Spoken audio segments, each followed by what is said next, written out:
Welcome to B'madzaji Ginonindwa. This podcast is produced by the Communications Department at the Anishinaabeg Nation. We will be focusing on the issues and initiatives in Anishinaabeg Nation territory. I'm your host, Lisa Abel.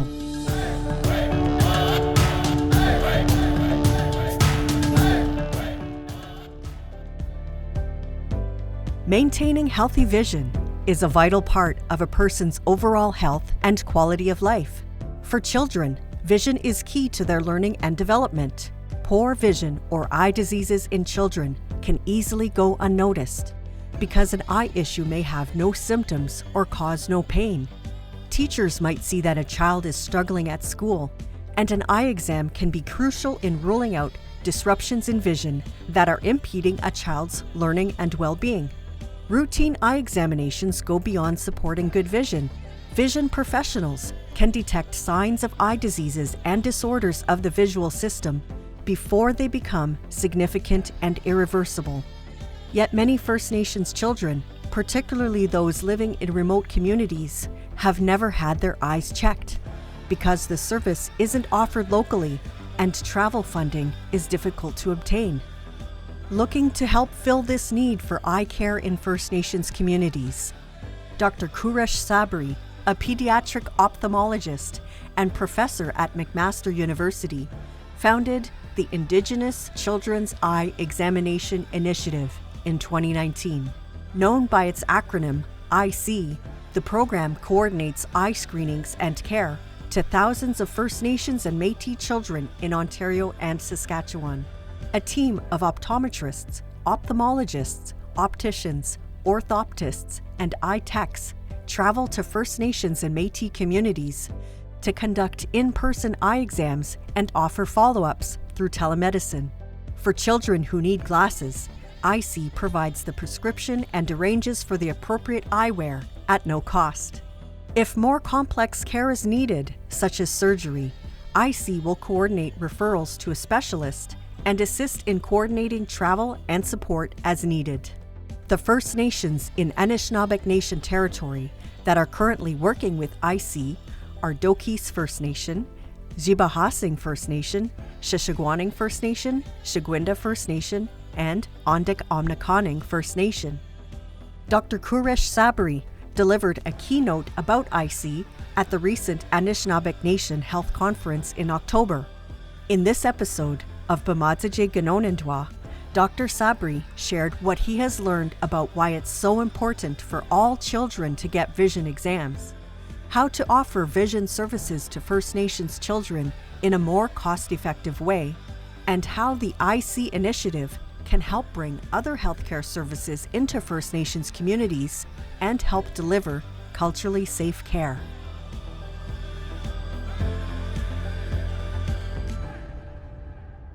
Miigwech Kuresh for taking part in our podcast, B'madzaji Ginonindwa. Thank you very much, and hello to you and to your audience. Thanks for this opportunity.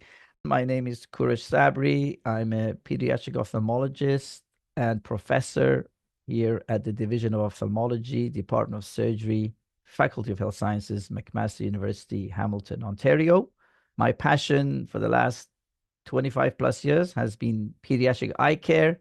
But apart from that, and apart from my day job, if you like, which is to look after the children I see in my clinic and doing eye surgeries on children, my real other big passion is improving public service, public healthcare access. And it has been my honor and privilege for the last 10 years or so to be closely involved with the Indigenous communities across Ontario and Saskatchewan to expand eye care into these communities. And really, healthcare access for all is a major passion of mine and something that I wish to expand across Canada while I'm alive. Miigwech. So how did the Indigenous Children's Eye Examination Initiative begin? I can start maybe, if it's okay, at the beginning, and then we'll kind of come forward. So the Indigenous Children Eye Examination Program, I started that back in 2019. The project or the program was a brainchild of mine because about 10 years ago, I was invited to go up to Hudson Bay to see if I can start a program for eye care for the Indigenous children on the First Nation reserves along Hudson Bay. And at that point, I was totally ignorant about the indigenous communities of this country. I myself have only lived in Canada for the last 20 years. And so it was an eye-opener for me, excusing the pun. I went to Moosonee Moose Factory and I realized there is really no eye care. In fact, really there's lack of health care, as you know, in many ways in these communities, including lack of eye care. And I've always been a big believer in aiming big and trying to make an impact on a large scale, not on a small scale. And I remember at the time talking to the health leaders in the communities and said, look, I myself can come up once a year, twice a year with my instruments, examine 10, 20 children, but it's not even a drop in the ocean. And so I set about creating a program that can have an impact on a large scale. But of course, that cannot be done with one person and it cannot be done without funds. So then for several years, we were trying to find funding until thankfully, back in 2019, we got some funding from Jordan's principal office at the Ministry of Indigenous Services Canada, and we started the IC project. I'm very proud to say that the IC program has expanded from 2019, when it was just me, to a program that now serves 13, 14 First Nation communities across Northern Ontario, as well as Métis communities in Northern Saskatchewan. And we have now seen over 1,000 children in person, and the program keeps expanding. The IC program has 4 pillars. We are very proud of these pillars, and we feel they're all very important, and I'll list them, if I may, one by one. The first pillar is in-person visits. So we go to each community and we examine the children in person. That is healthcare professionals, eye care professionals. We go to the communities, we examine the children. The second pillar is telemedicine. So we are expanding the use of telemedicine to allow for some remote eye examinations. Of course, remote eye examinations will never replace in-person examination of the children, but they are a useful tool for some follow-up examinations. The third pillar is very important as well, which is training local youth. This was something that came to me once we'd started IC after a few years, which was to ask myself, how can we give back to the communities? It's one thing going and examining the children, but what can we do to create some sort of sustainable legacy of this program in the communities? And I remember having a conversation with the high school teacher in Attawapiskat some years ago, and she said to me, we have some very able high school graduates here in Attawapiskat. What can you do, or what can we do to help them get a taste of a meaningful career in healthcare? And so we added the third pillar, which is to train local youth from each community as an eye technician for their own community. And the first person for this was a young lady who was a high school graduate from Attawapiskat. We flew her down to Hamilton with her father. She spent a week in the eye clinic at my hospital and also eye clinics in the city in Hamilton. We trained her how to be an eye technician, if you like, and do certain basic eye examination techniques. And when she went back to Attawapiskat, she started running a small eye clinic for children, and we would support her with telemedicine. And she was being paid the salary because obviously we didn't want her to just do this as a volunteer. And that was very meaningful because it's a stepping stone for the youth in the communities to get a taste of having a career in healthcare. And this particular young lady wanted to become a dental assistant. So being an eye tech was a nice sort of introduction for her into healthcare profession. And since then, because as I mentioned earlier, IC has a good relationship with the Métis Nation Saskatchewan. We're expanding into the Métis communities to, again, deliver eye care. And we have a young high school graduate from Northern Saskatchewan, a Métis young lady who would also like to be trained as an eye tech. And we're in the process of sorting funding so we can, again, bring her to Hamilton and train her as an eye tech for her own communities in her own community in Northern Saskatchewan. And then the fourth pillar, which again is important, they're all important really, is that once we have the trust of any given Indigenous community, because obviously the key to all this is trust. Once we have the trust of the community, we can use IC as a conduit for bringing other healthcare services into the community. So, for example, with the First Nation communities along Hudson Bay that I have now known for the best part of 10 years, we are going to start bringing plastic surgeons to the communities to run wound care clinics. Because as you know, in a lot of indigenous communities, wound care is of importance because of diabetes, because of trauma. And so they need wound care clinics. Not many doctors specializing in wound care go to these communities. So now we're going to start taking plastic surgeons with us to run wound care clinics.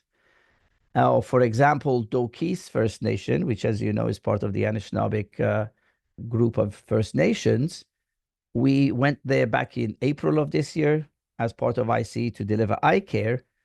And now we are looking at setting up a program so that we can have dentists, ear, nose, and throat specialists, pediatricians go to these communities to do more, to deliver, dental services, do hearing checks on the children, wellness checks on the children. And all of this starts from the fact that the community and IC now have a relationship. They trust us. And so it facilitates bringing other health services. So that's really, again, the fourth pillar, I would say, is also of paramount importance of using IC as a conduit of bringing other health services into the communities. So the program's definitely come a long way since it started. It's come a long way. It was literally a one-man show back when I remember literally standing on the shores of Hudson Bay, like almost 10 years ago, and thinking, what can we do? But again, the key was aiming high. We got funding, and I obviously, it's important to mention it again and again that this program is the result of many, many, many people coming to the table, and we all work as a team. So first and foremost, the First Nation communities who have come on board with us, they've put their faith or trust in us, and we find, that's obviously of paramount importance, their friendship. And then all the healthcare providers that get on a plane or the train or the bus or the boat to come with us to the community. So I myself obviously cannot do this on my own. We have in Ontario now somewhere in the region of 20, 30 eye care professionals who are IC team members. They come on the trips with us. So if, let's say, next week we plan to go to Attawapiskat or Pewanuck or Kishashuan, we now have a pool of 20, 30 eye doctors, eye care professionals, optometrists, ophthalmologists, opticians, volunteers, eye technicians who will come. And in Saskatchewan, we also have a group of eye care professionals who are ready and willing to come to the Métis communities that we travel and visit. So it's a team effort. It's a team effort from the communities, the Indigenous leaders, the community workers in each community who help organize the clinics for when we come, the eye care professionals on our side, the charter planes that we use. There is a company in Hamilton. I'll give them a shout out, Latitude, which is a medical aviation company right out of Hamilton that we've now been using for years to fly us to the communities. So it's a team effort of many, many different organizations, people, individuals to get us where we are. That's amazing. Do you have any statistics then on the accessibility of eye care services on First Nations? Is it pretty much something that families need to take the initiative themselves to go out and get this service if they're able to? Oh, the challenges, as I'm sure many of your listeners will know, for the children, or not even children, just individuals, people, adults and children living in the remote parts of our country, to get any healthcare, it's access. So, for example, in Attawapiskat, in Pewanuck, or Kishashuan, there are no eye doctors. In fact, there are not many doctors of any kind. So these individuals have to get on a plane and fly to Timmins. In other communities, maybe they can drive to the city, but again, it's several hours driving, and with especially winter, inclement weather, it's not easy. So the geographic barriers are large for the people, individuals, children, adults, both living in the remote parts of our country. We're often talking about flying to the nearest doctor or the nearest clinic.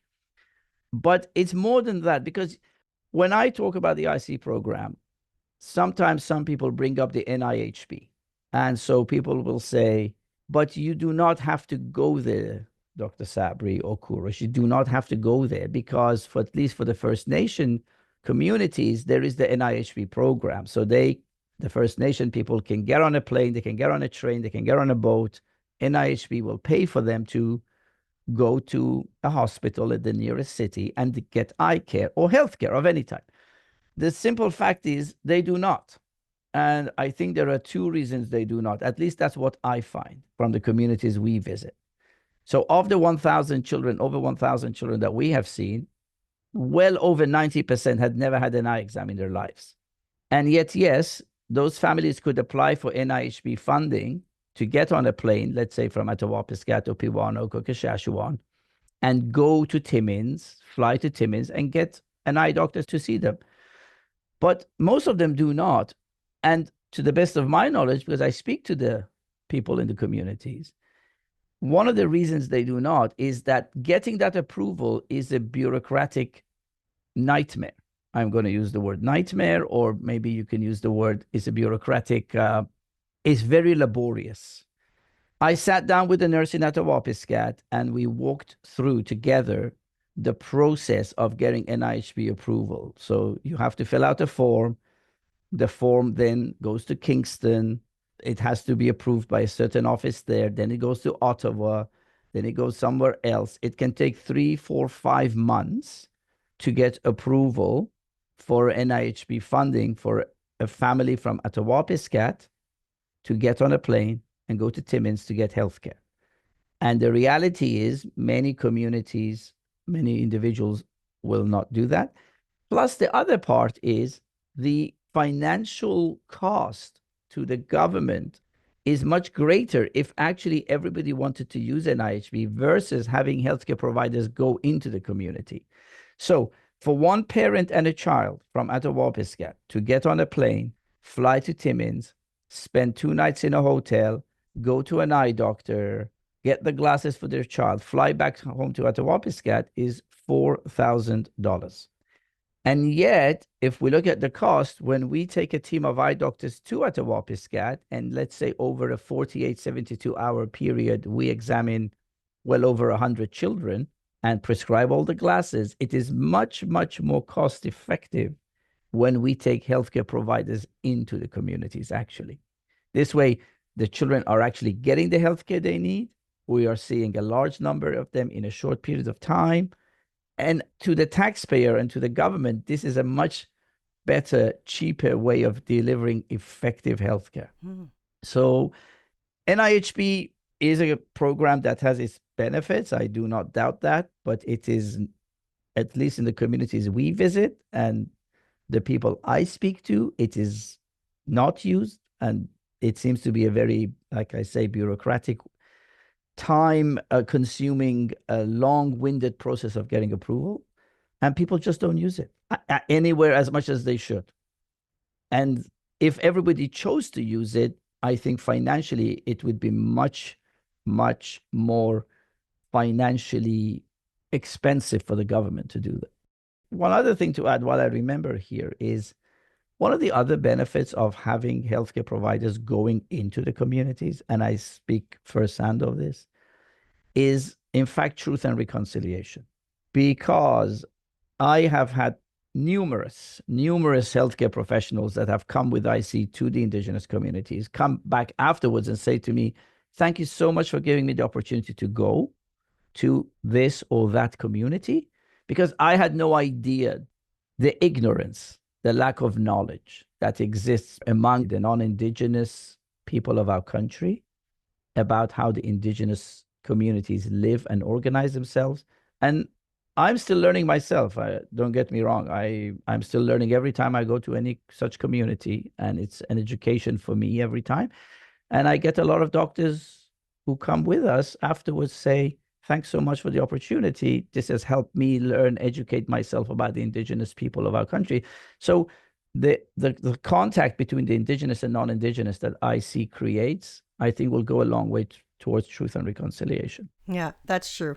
Hopefully, having some training first, but then eventually it's helping to develop this culturally safe care for First Nations. Exactly, exactly. And one other thing again that comes to my mind, which I've been told this by Indigenous health leaders, in fact, yes, one of the benefits of taking healthcare into the communities is about the fact that and again, I'm sure you and your listeners will know this, but when Indigenous people sometimes have to go to the big city to get care, it creates a lot of anxiety. It can create a lot of, it's not without its perils.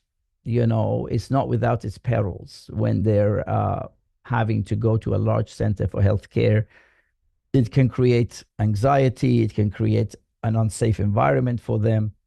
We all know about the discrimination that Indigenous people face or have faced when they access a hospital or healthcare establishment. That's been well documented in the media, examples of that.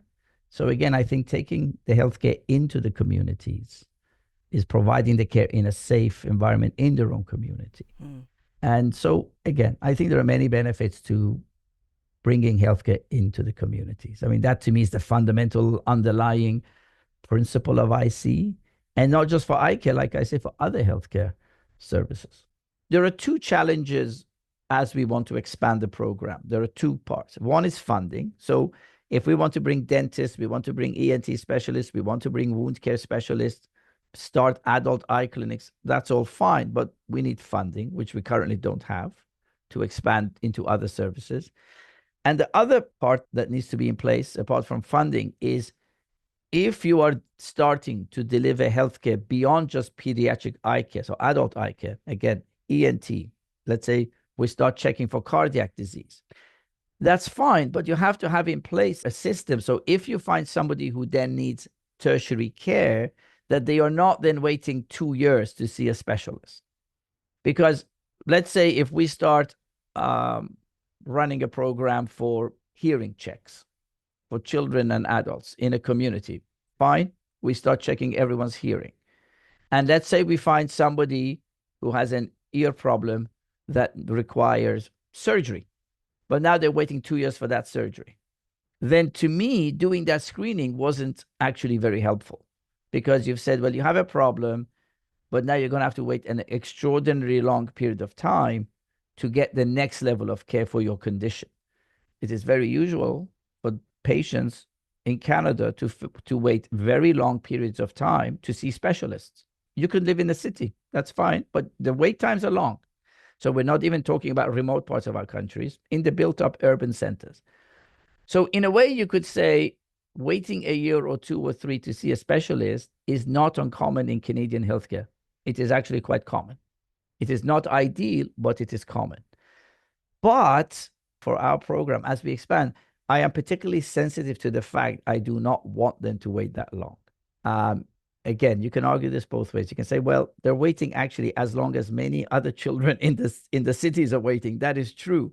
But I think for the program to be successful and for the communities to buy into it, we want to do everything we can so that we say, we're going to screen for this condition. If you have this condition, we're going to work very hard to get you to see the specialist as soon as possible. So really streamlining that process, right? Correct. But as a general point, as somebody who's worked in the Canadian healthcare system now for 20 years, people wait a long time in Canada for seeing specialists across the board.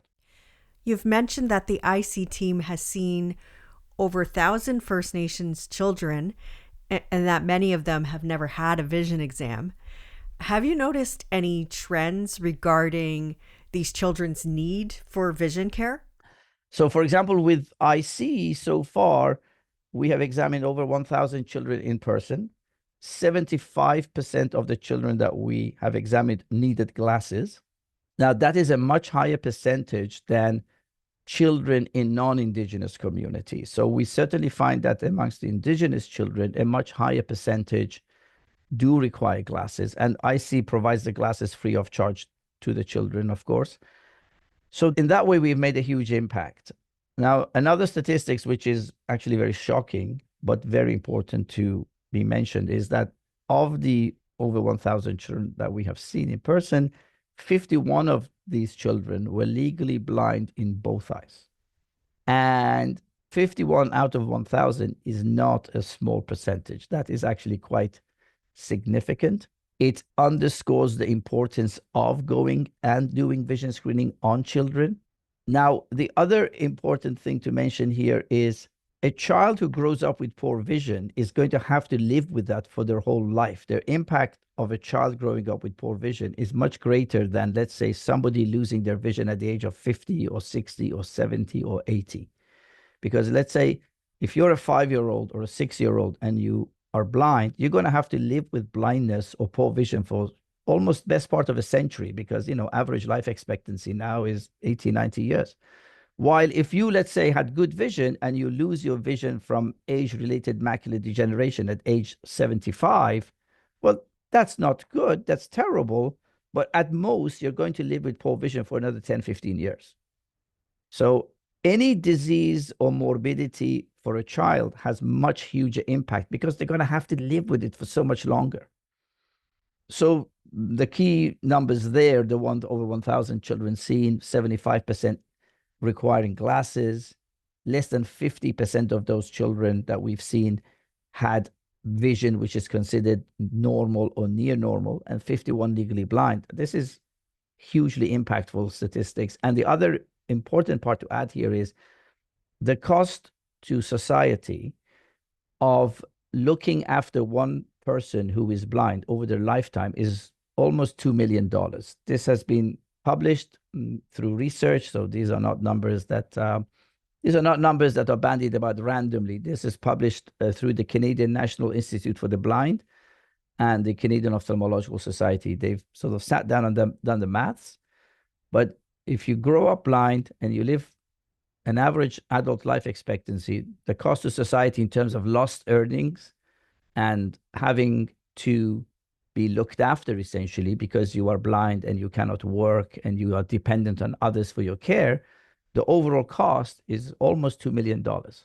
And this is why it's so important to go into the communities, screen the children, identify vision problems early, treat them early to prevent chronic long-term vision loss. Other important statistics that, again, has been published widely: if you grow up with poor vision, you will do less well in school, you will have a lower socioeconomic status, much higher incidence of mental health issues, including depression and suicide. So these are all obvious facts, if you like. And another important fact is, if you even grow up with blindness in one eye, but let's say your other eye sees well, you are 3 times more likely than a person with 2 good eyes to lose your only seeing eye. And that's because if you grow with blindness in one eye, you have less depth perception, you have less peripheral vision, you're more accident prone. So again, you are at almost 3 times the risk of having an accident and losing your remaining eye. So all of these factors point towards the key message, which is early detection of childhood eye problems is key. And you can only detect something if you're looking for it. You're not going to detect it if you're not screening the children. And another important factor, I mentioned this at the Anishinaabe Health Conference, is children who are growing up with poor vision do not know they have poor vision. So they are not going to put their hand up and say to mom or dad, "Mom, dad, take me to the eye doctor. I think I can't see." Because if you have poor vision and that's all you've known all your life, then you assume that's normal. What about the follow-up care? How does that work? With the communities that we are now serving, on average, we will visit any set community between 3 to 4 times a year. So we do a lot of trips to maintain follow-up, and we use telemedicine as well.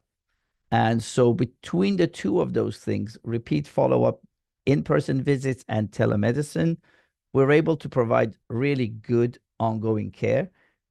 If there is any child who requires tertiary care, let's say, for example, there's a child which needs an eye operation, then we will bring them to the McMaster Children's Hospital in Hamilton, where I work.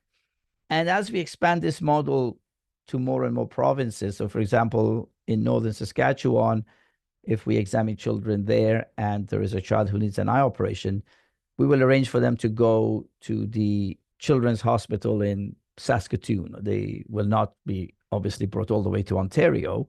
They will be sent to the nearest eye center or children's hospital in their own province. Mm-hmm. And so we really do go out of our way, or it's very important to maintain follow-up. Any parents who, let's say, have an issue with the glasses for their children, they can contact us directly.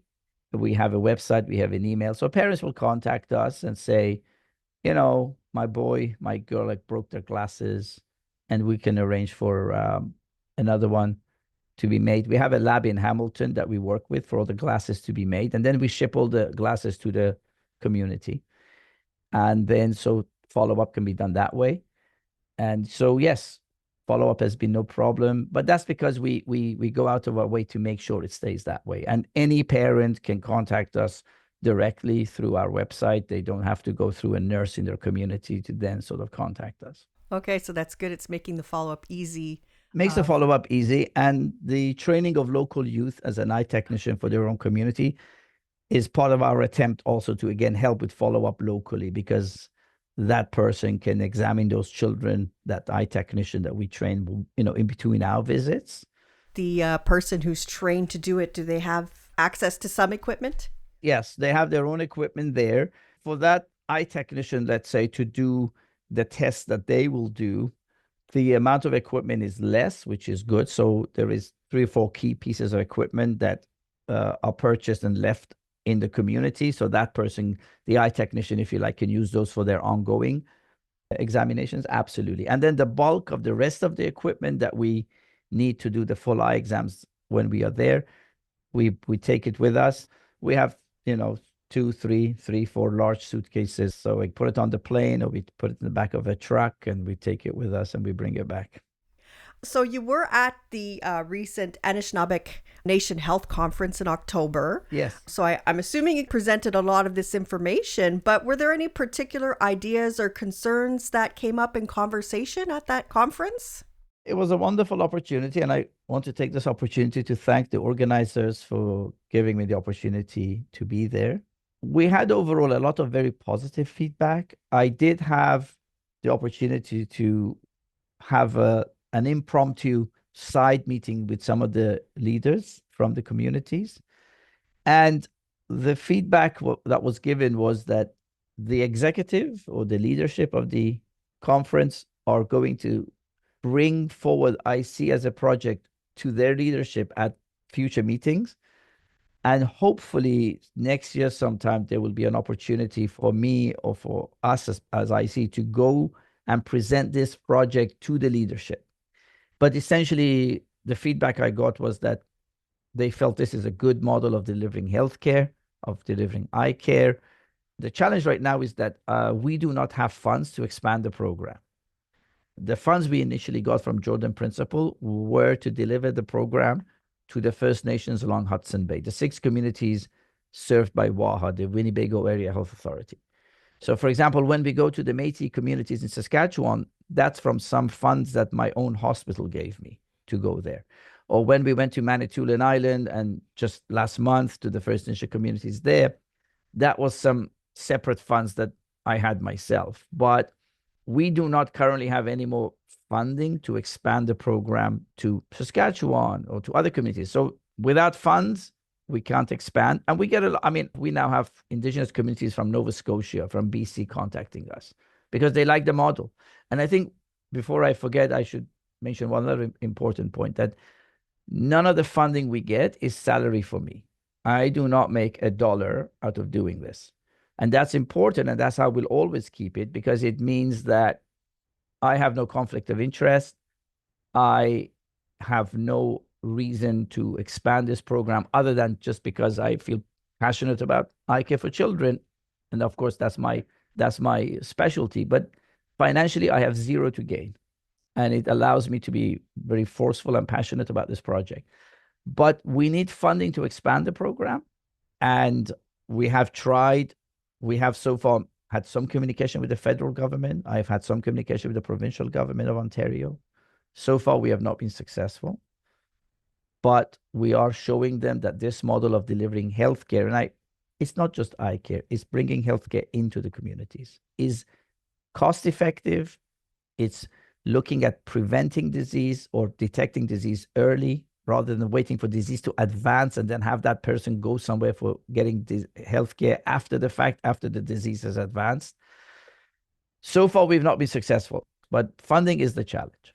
Well, I hope that works out. Can a First Nation get in touch with you and your organization if they would like to invite IC to visit? Well, they can, but they certainly can. It's just right now, I don't have the funds. And this is like I say, like our hospital gave us money. That's how we organized trips to Saskatchewan, Manitoulin Island. We had some small funds elsewhere, which we used.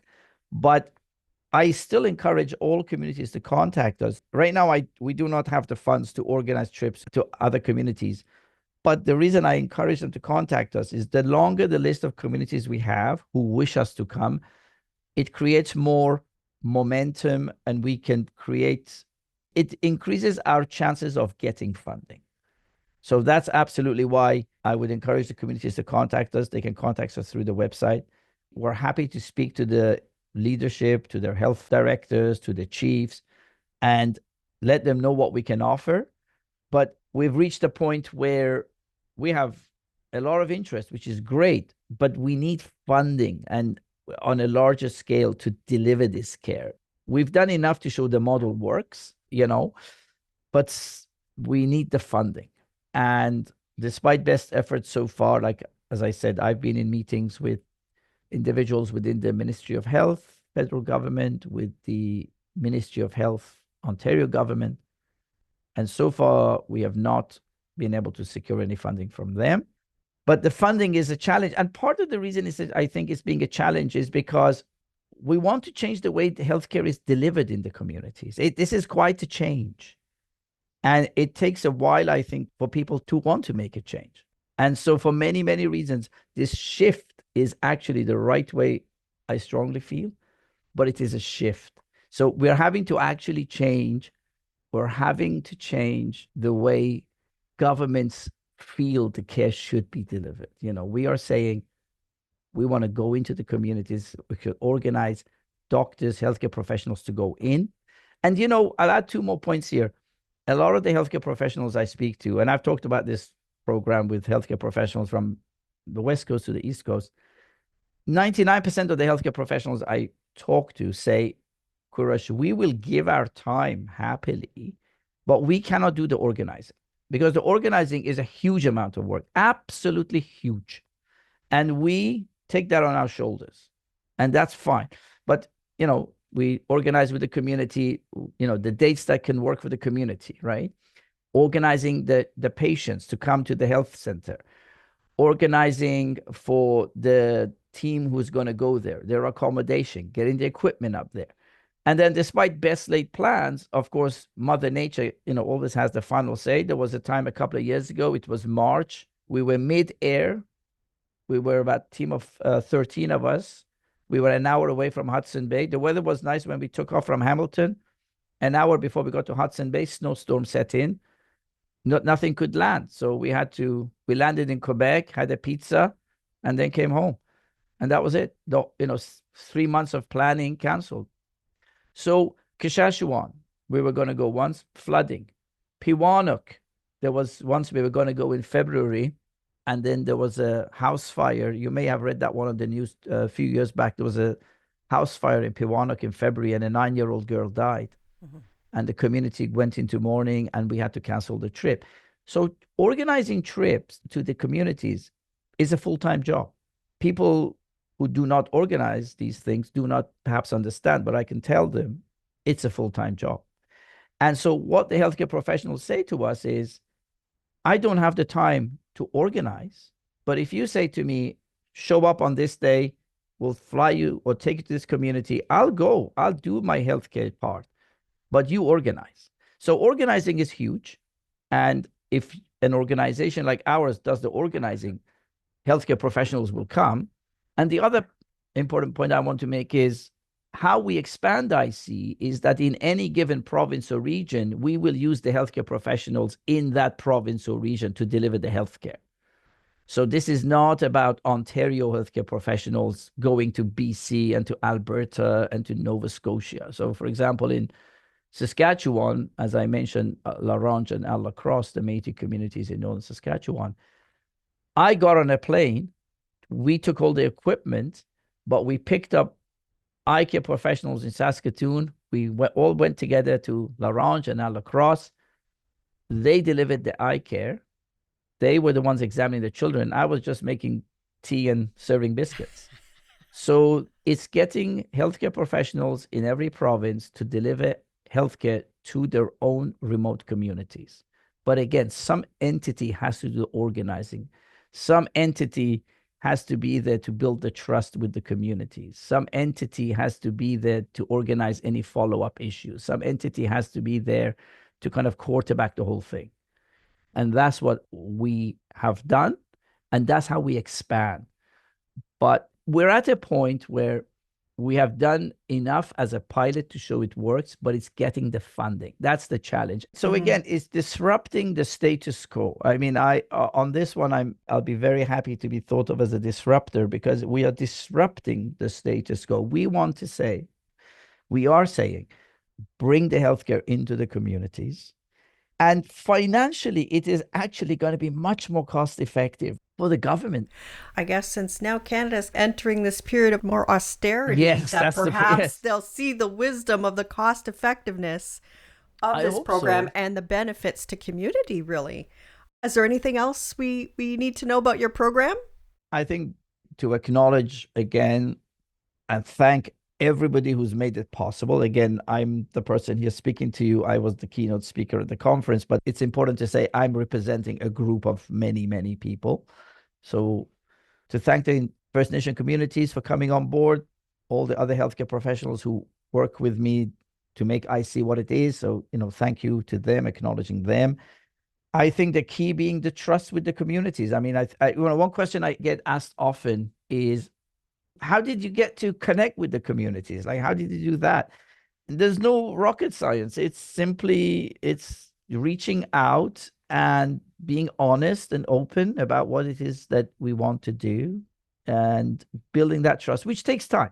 And understanding it's not going to happen overnight. I mean, I often say the average time it's taken us to develop a relationship with a new community is between 6 and 18 months, because the communities, when I reach out to the chief of a community, they have many sort of things going on, pressing issues. And so it will take them a while to maybe even respond back to me. And then I have to follow up again and again, because again, they're busy with many things. So it's just perseverance, being honest and being truthful about what you want to do.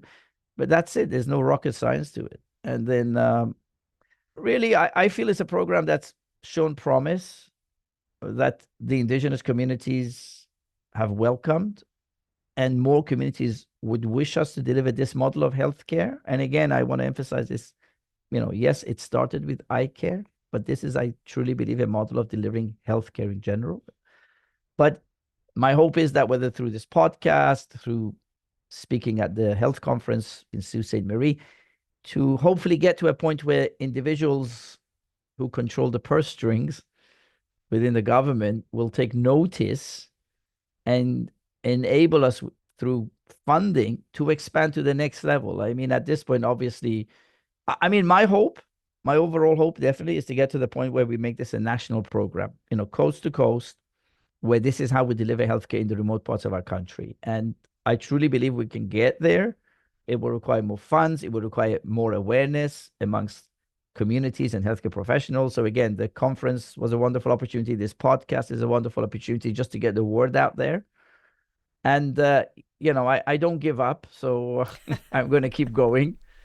But we're going forward. It's never going to be something that's going to be easy. But I mean, I'm heartened by the support I get from the communities, and the overwhelming positive feedback at the Anishinaabe Health Conference was wonderful. And that for us was a major step forward, because to be invited by the Indigenous communities to give a talk shows that you're doing something right.